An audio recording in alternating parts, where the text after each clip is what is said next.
ሼር ኮፒ ሊንክ እያደረጋችሁ የሚመለከቱ አካል ላይ ማድረስ ግዴታ አለባችሁ። ከጠቅላይ ሚኒስትር ቢሮ ጀምሮ እስከ ታችኛው ባለስልጣናት ያላችሁ፣ ከትንንሽ ሚዲያ እስከ ትልልቅ ሚዲያ ያላችሁ ሰዎች እንቶ ፈንቶን ስታወሩልን እንትና እንደዚህ ሆነ እንትና እንደዚህ ያደረገች እያላችሁ ስታወሩልን የነበራችሁ ሰዎች ተራ ቲክቶከርና ዩቲዩበር ሲመጣ እሱን ለመቀበል አበባ ጉንጉን ይዛችሁ ሰልፍ የምትሰለፉ ባለስልጣናትና ሚዲያዎች በጣም የምንወደው የምናከብረው የዓለም ሎሬት ሊባል የሚገባው በእውቀቱ ስዩም ኢትዮጵያን ወክሎ አይደለም አፍሪካን ወክሎ ግጥሙን በስፔን ባርሴሎና አቅርቦ ሲመጣ ለሱ ሲሄድም ሽኝት ሲቀበልም አቀባበል ያላደረጋችሁ እውቅና ያልሰጣችሁት ለምንድን ነው?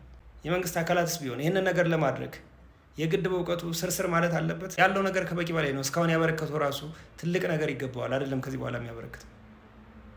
ሚዲያዎችስ ቢሆን ስለሱ ስትዘግቡ የሚቆጣችሁ ሰው አለ ወይስ እሱ ሲሞት ልክ እንደነ ሎሬት ጸጋዬ ገብረመድህን ልክ እንደነ በዓሉ ግርማ ልክ እንደነ ሐዲስ ዓለማየሁ እንደ አዲስ ለህዝቡ ለማስተዋወቅ አጀንዳ ይዛችሁ?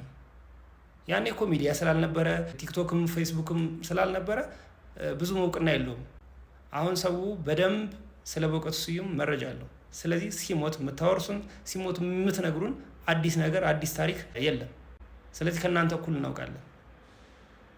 በእውቀቱ ስዩምን ሲሞት የሆነ ነገር ለማለትና መግለጫ ሰጥቶ ስለሱ ለማውራት ያሰፈሰፋችሁ መግነዝ የያዛችሁ ከፈን የያዛችሁ ሰዎች እንዳላችሁ ይሰማኛል።